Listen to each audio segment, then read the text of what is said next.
This presentation will cover behaviorism. Behaviorism is a theory that human and animal behavior can be explained in terms of conditioning. By the end of this presentation, you will be able to recognize the differences between classical and operant conditioning, you will know the different types of consequences, and be able to understand and utilize behaviorism techniques in the classroom.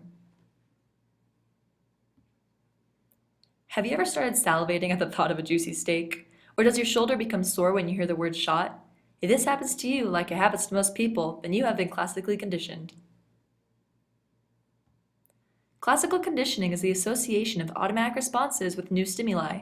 It focuses on the learning of involuntary emotional or physiological responses, such as fear, increased muscle tension, salivation, or sweating. During classical conditioning, humans and animals can be trained to react a specific way to specific stimuli that may have had no previous effect on them.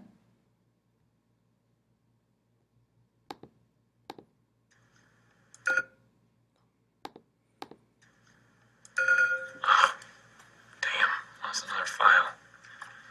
Gonna have to reboot again. Hey Dwight, do you want an Altoid? What do you think? In school, we learned about this scientist who trained dogs to salivate at the sound of a bell by feeding them whenever a bell rang. So for the past couple weeks, I've been conducting a similar experiment. Dwight, want an Altoid? Okay. Altoid? Sure. And Dwight? Midnight? Yes.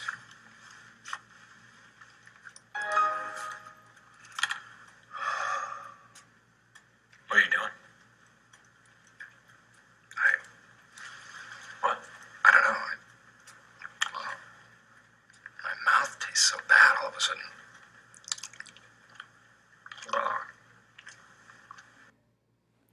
As you saw, this showed an example of classical conditioning from the show In the Office.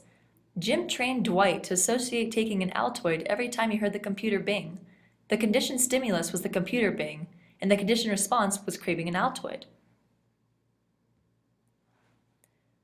As Jim mentioned in the video, Ivan Pavlov, a Russian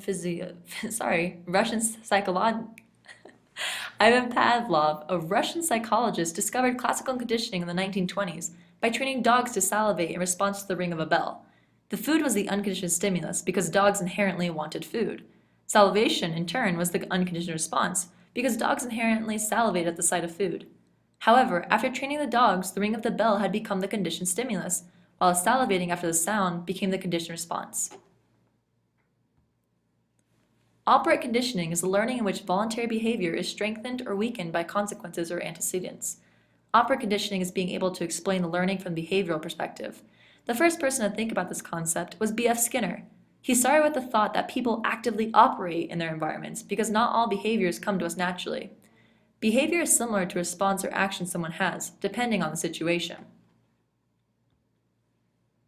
In operant conditioning, it focuses more on how the consequences shape our learning, whether it's strengthening or weakening it. The operants are the voluntary behaviors emitted by a person or an animal. These deliberate actions are the learning process involved in operant behavior.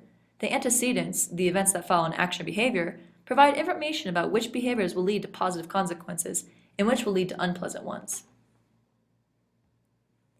An example of operant conditioning would be giving a dog, the operant, a treat after it obeys a command.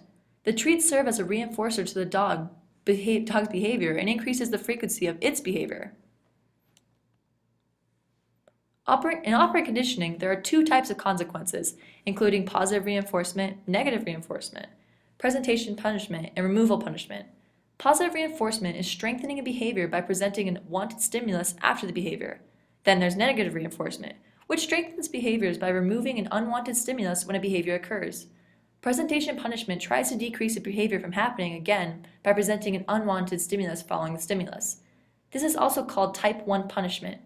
Lastly, there is removal punishment, also called type 2 punishment, and this also tries to decrease an unwanted behavior by removing a wanted stimulus following that behavior. There are 5 reinforcement schedules that are used for individuals learning a new behavior. They are continuous, fixed interval, variable interval, fixed ratio, and variable ratio. Continuous reinforcement schedule is reinforcement after every response. For example, you're a teacher who asks your student a question. They respond correctly, and you give feedback. The response pattern is rapid learning of response. Reaction when reinforcement stops when there's very little persistence, meaning rapid disappearance of response. Fixed interval reinforcement schedule is reinforcement after a set period of time. For example, a weekly quiz. The response pattern is response rate increases as time reinforcement approaches, then drops after reinforcement. Reactions when little persistence, rapid drop in response rate when time for reinforcement passes and no reinforcement appears. Variable interval reinforcement schedule is reinforcement after carrying length of time. For example, it's pop quizzes. The response pattern is slow, there's a steady rate of responding, very little pause after reinforcement. Reactions when reinforcement stops when there is greater persistence, slow decline in response rate. Fixed ratio reinforcement schedule is reinforcement after a set of number of responses. As an example, it could be a piece of work and then a big cell. The response pattern is rapid response rate. There's a pause after reinforcement. Reaction when reinforcement stops is little persistence and rapid drop in response rate when expected number of responses are given and there's no reinforcement that appears. For example, every fifth time do this. Variable ratio reinforcement schedule is reinforcement after a varying number of responses. For example, it's like a slot machine at a casino. The response pattern is high response rate, there's little pause after reinforcement, and reaction when reinforcement stops is at its greatest persistence. Response rate stays high and gradually drops off. Here's a video to give an overview of the differences between classical and operant conditioning.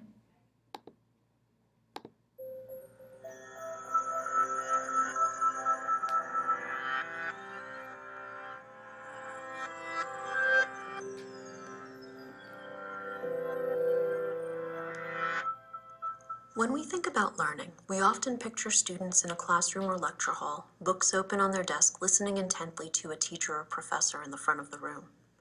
But in psychology, learning means something else. To psychologists, learning is a long-term change in behavior that's based on experience. Two of the main types of learning are called classical conditioning and operant or instrumental conditioning. Let's talk about classical conditioning first.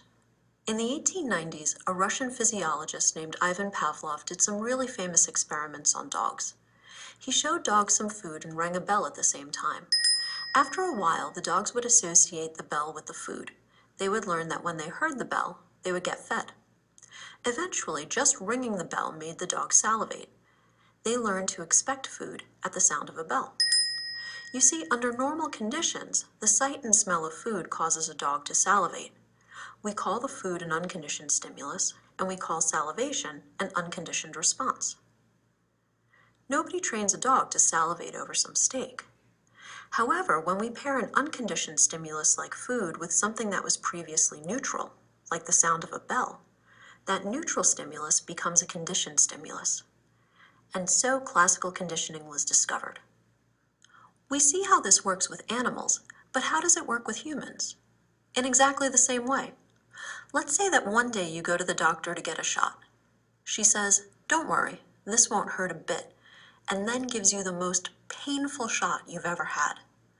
A few weeks later, you go to the dentist for a checkup. He starts to put a mirror in your mouth to examine your teeth, and he says, "Don't worry, this won't hurt a bit." Even though you know the mirror won't hurt, you jump out of the chair and run screaming from the room. When you went to get a shot, the words, "this won't hurt a bit," became a conditioned stimulus when they were paired with the pain of the shot, the unconditioned stimulus, which was followed by your conditioned response of getting the heck out of there. Classical conditioning in action. Operant conditioning explains how consequences lead to changes in voluntary behavior. So how does operant conditioning work? There are two main components in operant conditioning, reinforcement and punishment. Reinforcers make it more likely that you'll do something again, while punishers make it less likely.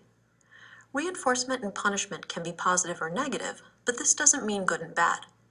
Positive means the addition of a stimulus, like getting dessert after you finish your veggies, and negative means the removal of a stimulus, like getting a night of no homework because you did well on an exam. Let's look at an example of operant conditioning. After eating dinner with your family, you clear the table and wash the dishes. When you're done, your mom gives you a big hug and says, "Thank you for helping me." In this situation, your mom's response is positive reinforcement if it makes you more likely to repeat the operant response, which is to clear the table and wash the dishes. Operant conditioning is everywhere in our daily lives. There aren't many things we do that haven't been influenced at some point by operant conditioning. We even see operant conditioning in some extraordinary situations. One group of scientists showed the power of operant conditioning by teaching pigeons to be art connoisseurs. Using food as a positive reinforcer, scientists have taught pigeons to select paintings by Monet over those by Picasso. When showed works of other artists, scientists observed stimulus generalization as the pigeons chose the Impressionists over the Cubists. Maybe next they'll condition the pigeons to paint their own masterpieces.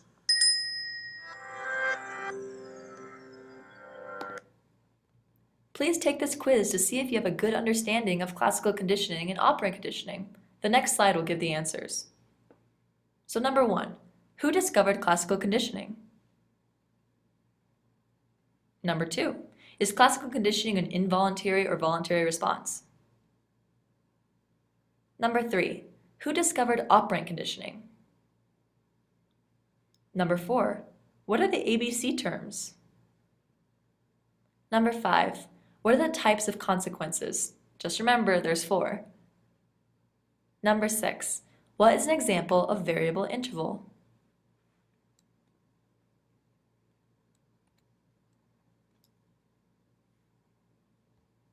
Here are the answers. Did you get them all right?